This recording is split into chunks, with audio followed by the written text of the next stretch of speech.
Welcome to our few moments together on the Parsha. The Shabbos, we have the privilege of reading Parshas Vayigash. It's still Hanukkah as we make this video.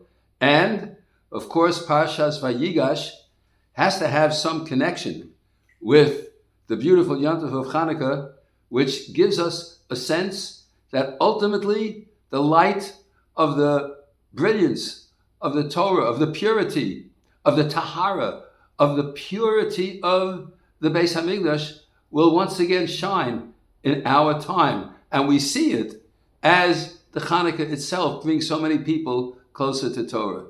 Parshas Vayigash has fantastic drama taking place at the beginning of the Sedra. When it says Vayigash Elav Yehuda, Yehuda comes close to Yosef, as Yosef has told the brothers that he's planning on taking Binyamin as a hostage. Sorry to use that terminology, that he is going to take Binyamin and incarcerate him, and the rest of the brothers should go home to their father. And Yehuda, the one who had the most to lose by Yosef becoming the number one member of the family, because after all, Yehuda was the family of the king, and Yehuda was one of those who, in fact, gave the suggestion to sell Yosef. And here it says, Vayigash Elav Yehuda, and Yehuda comes close to Yosef. Vayomer bi Adoni, please, my master, Yadaber, may I please speak a few words in the ears of my master. And Yehuda goes on to say, I have taken responsibility for returning this young Binyamin to his father, and if I don't bring him back, I will be sinning to my father forever. So therefore, please, take me as the slave. Let me be a slave and serve forever in his place, but let him go home to his brothers. And the pasuk at the beginning of the next parsha in Vayigash, the next parak, it says, Vayilo yochol Yosef lehisapek. He couldn't bear it anymore. And he said, take all the people out of here. And he told the brothers who he was. He couldn't stand anymore the punishment that his brothers were having because of Yehuda's statement that he is willing to become the slave that Yosef said Binyamin would become.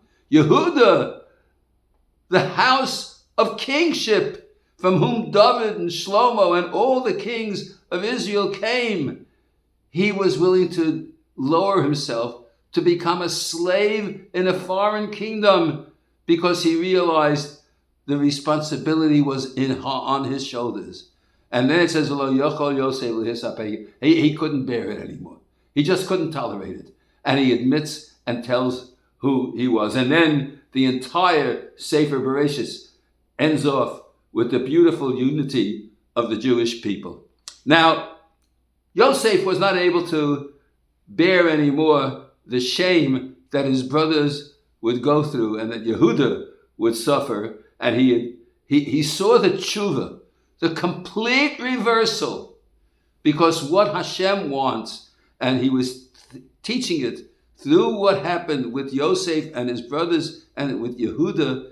He saw that, there's hope for these people. They're willing to knuckle down and become slaves rather than hurt their father, rather than ruin the unity that of the Jewish people and the special quality of the Avos. And Yosef was no longer able to withstand the pressure, and he admits and tells them the entire story. Now we have to understand that when it comes to the Alanisim, it says, V'rabim biyad ma'atim u'temeim biyad tahorim. Those who were impure were now in the hands of the pure.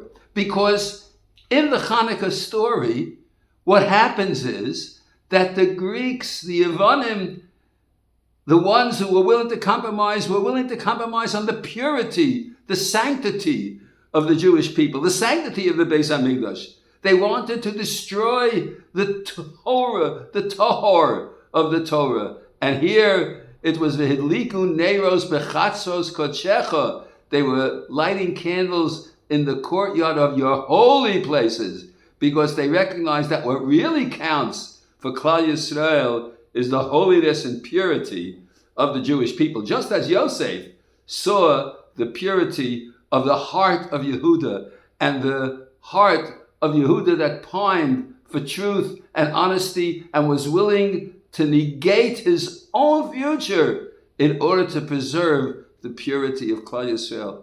What an awesome, beautiful parsha to end the story of Hanukkah with, and to see Klal Yisrael coming together as one. The king admits that I'd rather be a slave than to see my father suffer. The king was willing to subject his entire future as a slave rather than break apart the love of the family. And consequently, the Jewish people have been doing that ever since, recognizing that we have to sometimes lower ourselves and become servants, so to speak. Avdei Hashem. We have to be servants of Hashem. And Hanukkah is the story of the Chashmonaim who went and fought rather than knuckle under to the forces of evil that would take away the purity of the Jewish people. What a beautiful, beautiful idea, a beautiful lesson that we can gain so much from on this final end of the beautiful Yom Tov of Chag HaMa'oros, the festival of the lights, that Hashem should, V'hidliku neiros b'chatzvas kodshecha, we should once again light candles in the courtyards of Hashem's holy place. So that's the end of Vayigash, and that's the end of Hanukkah. We're about to end this video, but before I do that, I have a special little something for all our Young Israel Bethel of Borough Park members. Someone has joined me here in my home in Eretz Israel to participate in the Yom Tov of Hanukkah and the purity of the Jewish people. One of the staunch supporters and members of the Young Israel Bethel of Borough Park. I'd like to introduce him for 2 short minutes to say a greeting and give a warm regards from here at Eretz Israel. Please come right here, my friend Heshi Tzvi Piatnika. Come over and greet everybody. Give them a hello. Hello, everybody. There are no words to express how I feel now being in our Rav's house, hearing this directly from him. Always remember that our Rav is our Rav. Ad Me'ah V'Esrim. Amen. A few weeks. Right. Everybody, I hope you had a nice Hanukkah and have a Shabbat Shalom. And I'll see you back next week. Yes, Hashem. Shabbat Shalom. Shabbat Shalom, everybody.